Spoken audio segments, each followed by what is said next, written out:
Selamat malam Bapak.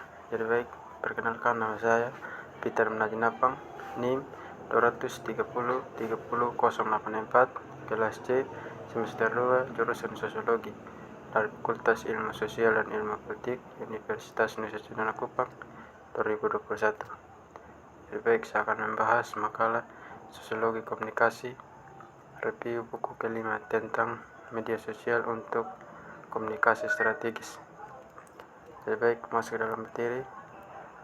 Pertama, landasan untuk menciptakan pola pikir strategis. Menggunakan media sosial secara strategis. Media sosial bisa digunakan secara pribadi, tetapi ada juga menggunakannya secara profesional.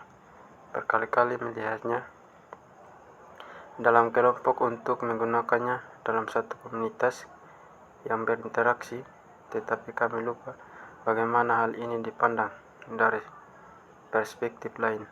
Di media sosial, Anda juga perlu menemukan keseimbangan yang memungkinkan untuk berinteraksi dalam membuat konten yang mendidik dan memberi tahu audiens profesional tentang tingkat keahlian dan kepemimpinan pemikiran Anda. Tetapi Anda juga menginginkannya cukup pribadi sehingga Anda tidak dianggap sebagai robot. Mengapa penting untuk menggunakan media sosial secara strategis dan efektif berdasarkan kebutuhan dan harapan Anda sendiri di lapangan? Kedua, bekerja di media sosial. Bekerja di media sosial adalah sangat menyaksikan, namun menuntut, dan perannya terus berubah secepat platformnya. Neil dan Mood dalam kurun 2015 mengkolaborasi perubahan dan tugas yang terjadi untuk media sosial, ahli strategi, dan membahas berbagai tugas, pengalaman, dan harapan yang dihadapi para profesional bagi mereka yang berperan.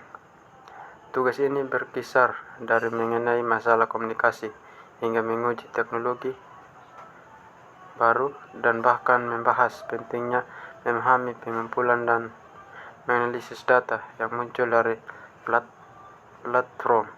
Salah satu area diskusi yang berkembang tentang bekerja di media sosial adalah apakah Anda perlu memilikinya atau tidak. Prinsip dan praktik yang sama untuk penggunaan pribadi seperti penggunaan profesional. Berikutnya, apa pendapat Anda tentang bidang keahlian di bidang media sosial industri? Hal terbesar yang diperhatikan dalam media sosial adalah kita sedang dalam perlombaan senjata nuklir yang serius di ruang digital olahraga. Tim perguruan tinggi mencoba satu sama lain dengan grafik, presentasi video, dan konten karena semuanya terkait dengan perekrutan anak.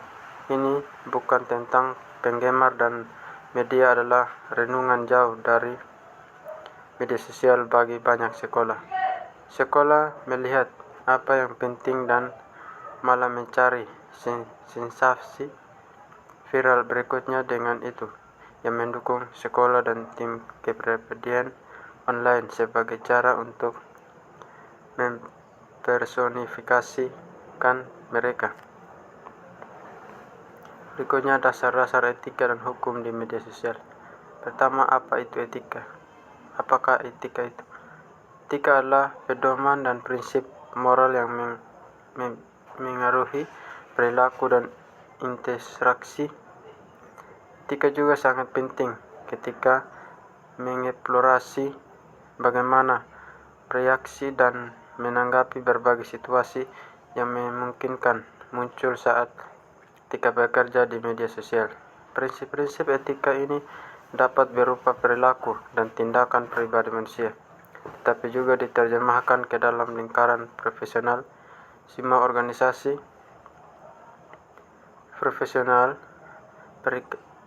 periklanan, hubungan masyarakat, pemasaran, jurnalisme, komunikasi, dan disiplin profesional media sosial mungkin menghadapi berbagai situasi berbeda saat bekerja untuk sebagian besar korporasi. Berikutnya, keterampilan yang dibutuhkan untuk menampilkan merek pribadi secara efektif.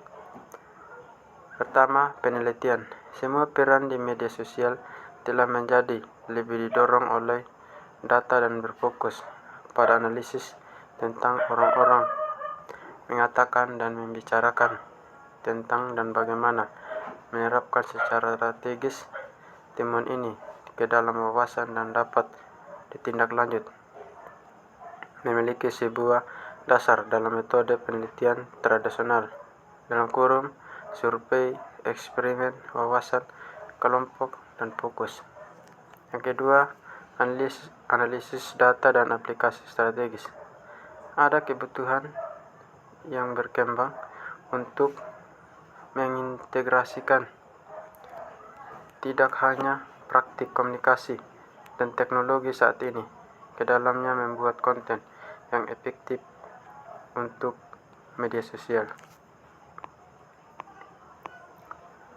Berikutnya, kualifikasi dan peran industri. Pertama, definisi peran media sosial utama. Peran media sosial dan jabatan pekerjaan sama sekali tidak stabil dan dapat berbeda dari perusahaan ke perusahaan dan bahkan di antara daftar pekerjaan di segmen media lainnya, misalnya pemasaran, hubungan masyarakat, komunikasi, dan jurnalistik. Dengan media sosial yang terus berkembang, peran dan jabatan juga berubah-ubah. Kedua, pakar strategi media sosial.